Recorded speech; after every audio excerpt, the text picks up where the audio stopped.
국제 정세가 뭐 연일 지금 뭐 숨가쁘게 돌아가고 있는데 일단 뭐 해리스의 민주당 전당대회는 마무리가 됐습니다. 해리스가 이제 수락 연설, 사실 이제 이 수락 연설이 굉장히 중요한데 오바마급은 아니었다. 일단 그런 정도의 평가. 연설문 자체는 손색이 없었지만 뭔가 좀 공감이라든지 또 정책적인 분야에서 세밀한 설명 같은 것이 좀 부족했던 것이 아니냐. 네, 그래서 이게 그 전당대회를 통해 가지고 소위 말하는 컨벤션 효과 이렇게 쭉 타고 올라갔어야 되는데 마지막 날 이 수락 연설이 폭발적으로 딱 해서 뭔가 상승하는 모습을 보여줘야 되는데 약간 오히려 꺾이는 거 아니냐. 언론들 평가가 되게 그래요.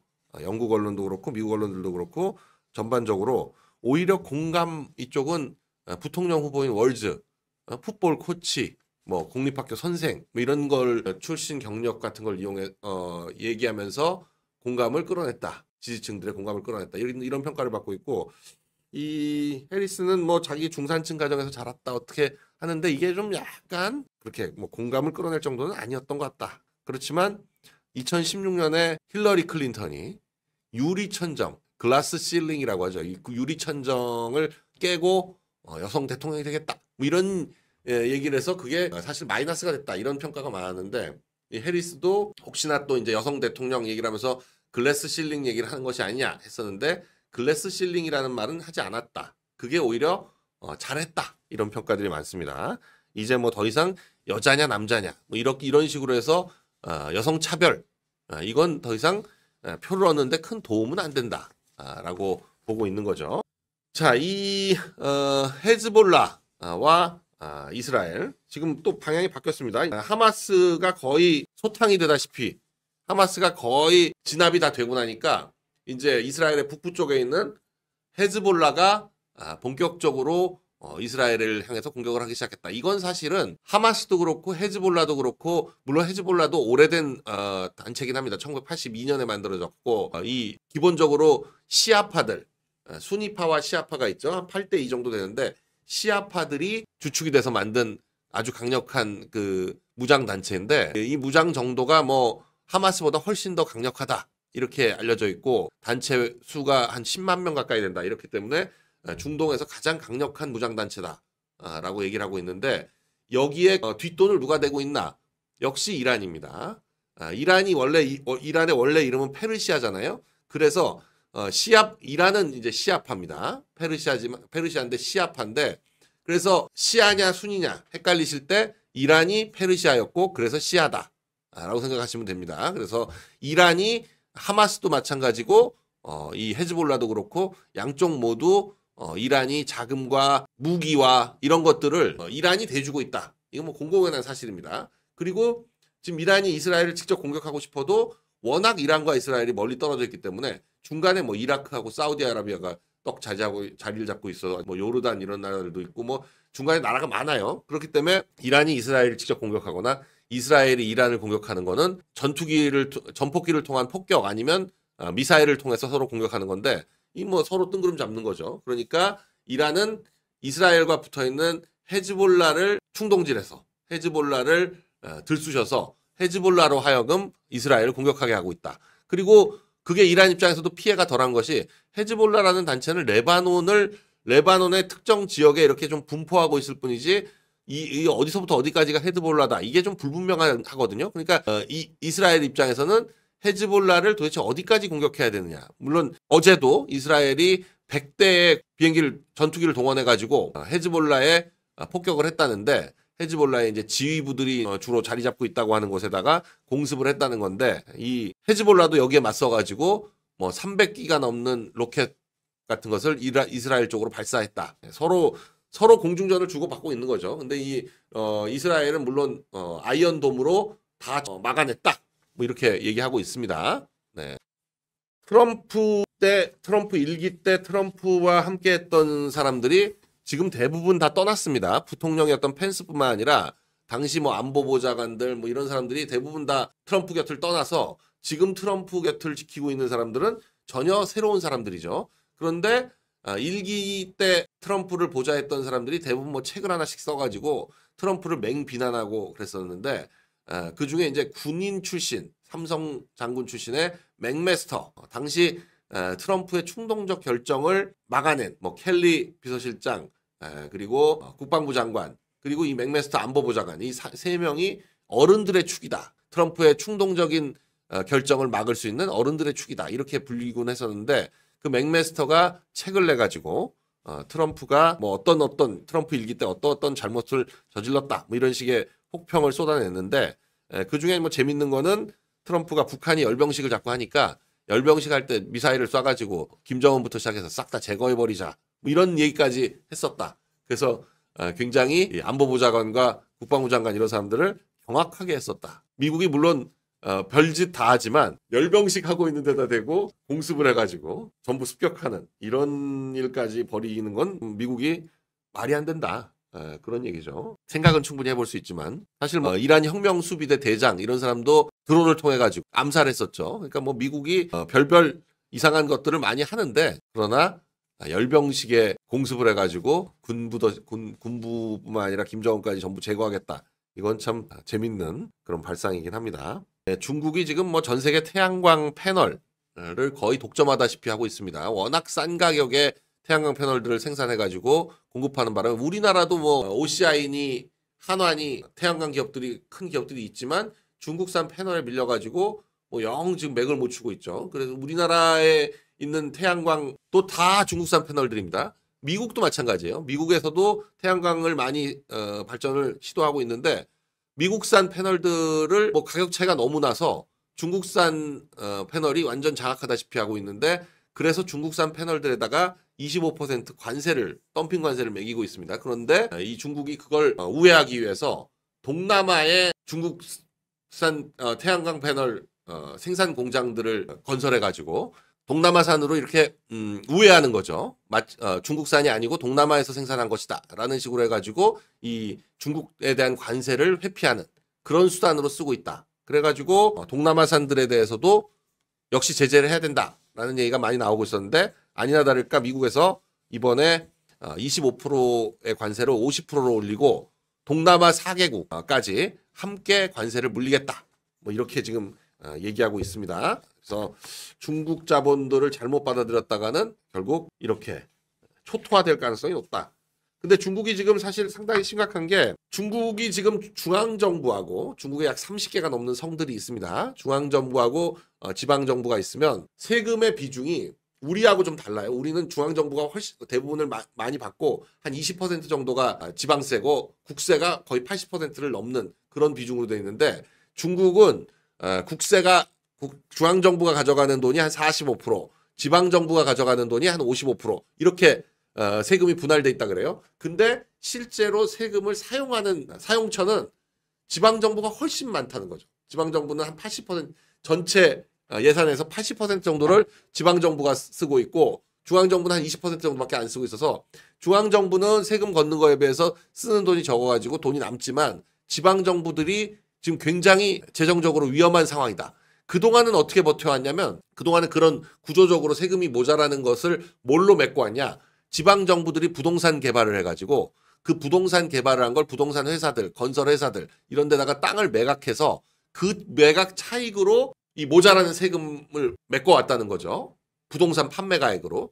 근데 그러니까 우리 같으면 이제 경기개발공사니 서울 도시개발공사니 이런 데서 택지 조성을 한 다음에 그 택지를 건설회사들한테 팔면 뭐 조성하는 가격에 한 대여섯 배 파는 거잖아요. 그러니까 그 수익으로 그걸 지방정부 예산으로 넣어가지고 활용하는 그런 식의 방식을 택한 거죠. 근데 지금 중국 부동산 경기가 완전히 얼어붙으면서 기존에 건설되어 있는 아파트들도 뭐 유령 도시가 돼가고 뭐 분양이 안 된 게 1억 채가 넘는다. 뭐 이런 얘기들이 있을 정도라서 최근 들어서는 이제 이 더 이상 지방정부가 토지 조성을 해서 분양하는 그런 수익이 뭐 엄청나게 줄어들었다는 거죠. 거의 제로는 아니지만 거의 엄청나게 줄어들었다. 지금 보시면 국유 토지 매각 수입 증가율이 저렇게 2021년까지만 해도 증가세였는데 2021년부터 시작해서 지금까지는 계속 감소해서 매각 수입이 계속 감소해서 지금은 많았을 때에 비하면 엄청나게 떨어졌다.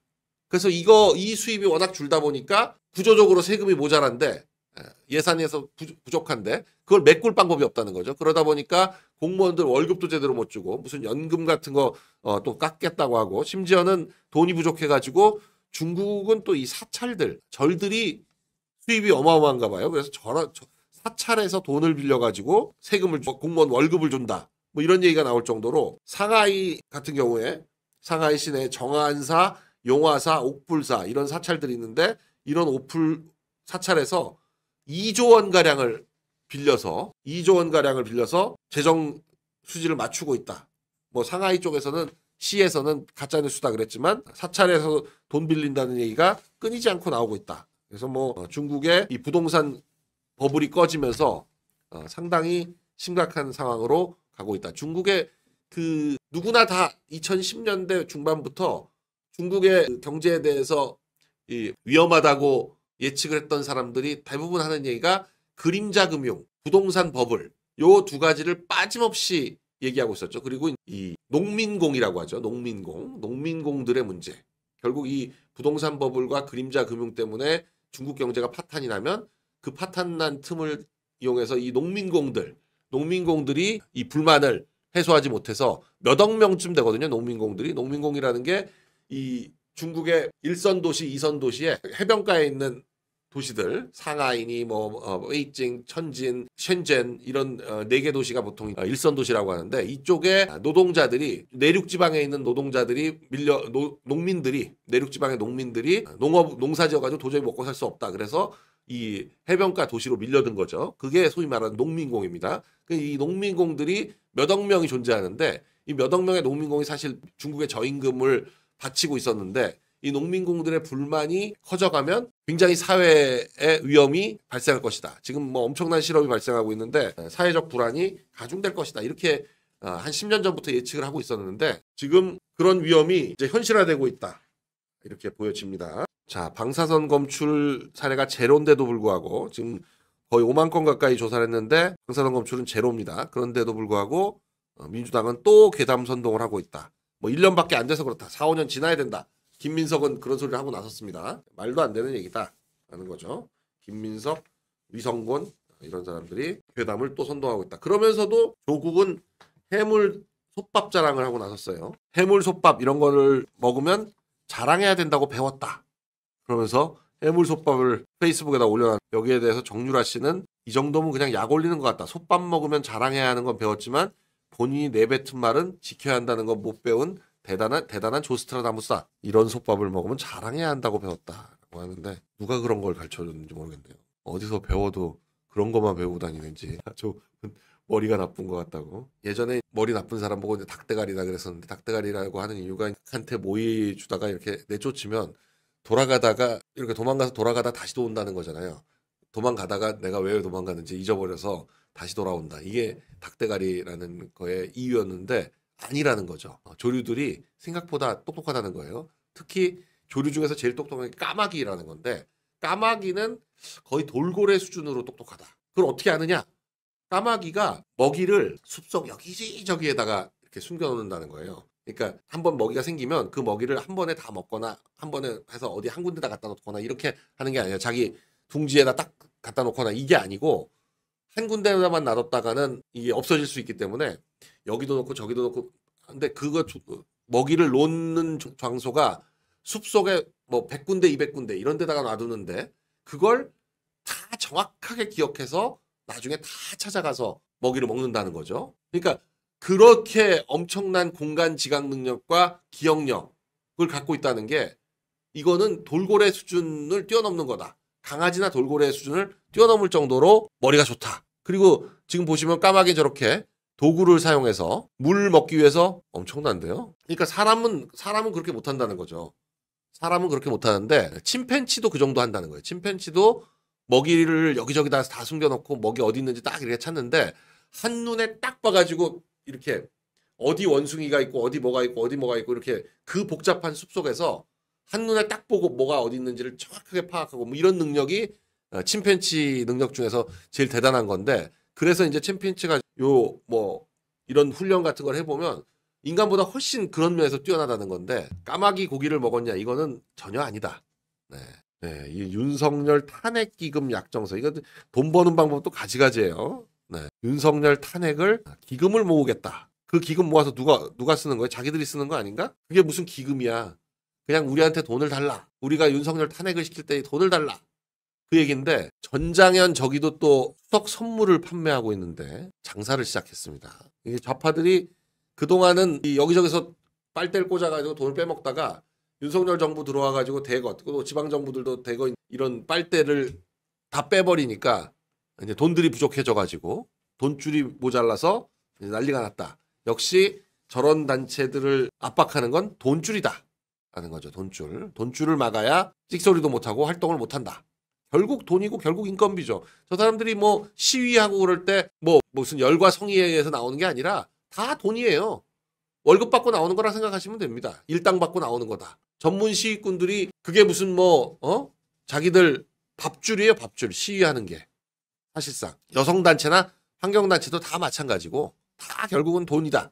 환경단체라는 데는 다 찐따 붙어가지고 삥 뜯는 그런 곳이 환경단체 아니에요? 돈줄을 끊어야 된다. 돈줄을 끊어야 된다. 자, 한동훈 대표가 이재명 대표와의 양자회담에 대해서 공개하겠다는 생각은 변함이 없지만 그걸 전제로 하진 않는다. 일단 하자. 근데 뭐 25일 날 하기로 했다가 지금 무기 연기됐습니다. 언제 할지 모르죠. 이재명이 코로나에서 쉬고 싶을 때, 낫고 싶을 때 낫겠죠. 걸리고 싶을 때 걸리니까 낫고 싶을 때 낫는 게 코로나일 것 같은데 코로나 끝나고 나와서도 할지 안 할지 이건 모른다. 단식할 때는 구속 위기여서 단식을 했었는데 지금 이제 코로나 가지고 한다. 좀 있으면 또 단식한다고 그럴지도 몰라요. 뭐 적당한 핑계 하나 대가지고 후쿠시마 오염수 얘기를 가지고 하든지 아니면 독도 지금 독도를 핑계를 대고 있는데 독도를 지우기에 나섰다 이러면서 핑계를 대고 있는데 또 적당한 괴담 하나 만들어 가지고 단식하겠다. 한 3주 단식하겠죠 또. 그래봤자 선고는 피할 수 없다. 10월 달에 선고 날 것이다. 아니면 이제 후쿠시마 물 같은 거 한 컵 들이키고 자기 방사능 피폭됐다고 또 생쇼를 벌일지도 모르고 뭘 할지 모르는데 그래봤자 10월, 11월이면 위증교사와 공직선거법 선고를 피할 수가 없다. 지금 이 재판부들이 묵묵히 판결까지 가려고 하고 있기 때문에 그렇게 하고 있다. 보여집니다. 독도 지우기를 진상조사하자고 또 병원에서 입원해가지고도 카톡으로 계속 이런 지령을 내려요. 근데 무슨 독도를 누가 지운다고 말한 거냐. 일부 시설물이 지하철역에 있는 일부 시설물들 독도 관련 조형물이 15년 가까이가 돼가지고 이걸 새로 설치하겠다. 이게 너무 낡아가지고 이게 너무 이상하니까 이거 철거하고 새로 설치하겠다. 지금 그거예요. 근데 그걸 가지고 독도 지우기다. 이런 프레임을 만들어서 괴담을 또 생산해내려고 하는 오세훈 시장도 페이스북에 지속적으로 정부 여당의 반일 프레임을 씌우더니 이제는 독도 지우기라는 이름으로 서울시까지 끌어들이려고 하냐. 독도 모형 리모델링을 지우기라고 우기는 상황이 황당하다. 국내 국제적 과제가 산적한 상황에서 제1야당 대표가 잊지도 않은 허상 때리기에 골몰하는 모습이 애처롭기까지 하다. 민주당은 과거에도 광우병괴담, 사드괴담에 편승해왔지만 사실 무근으로 드러난 이후 어떤 정치적 불이익도 받지 않았다. 이 대표는 괴담 정치라는 것이 이익이 된다는 경험적 판단을 하고 있는 거 아니냐. 외교를 국내 정치에 이용하는 저열한 혜택은 사라지고 진정한 국익관점에서 외교를 외교답게 하는 정치 지도자가 더욱 필요해졌다. 좋은 말이네요. 근데 이게 괴담 같은 거 만들어가지고 편승해서 하면 불이익을 얻어야 되는데 불이익을 받아야 되는데 불이익을 받는 게 아니라 오히려 또 새로운 괴담 없나? 이렇게 되니 괴담 정치인들 처벌하는 특별법이라도 만들어야 돼요. 그래서 그걸로 인한 손실액 같은 것도 그 정치인들한테 물릴 수 있도록 하는 그런 법.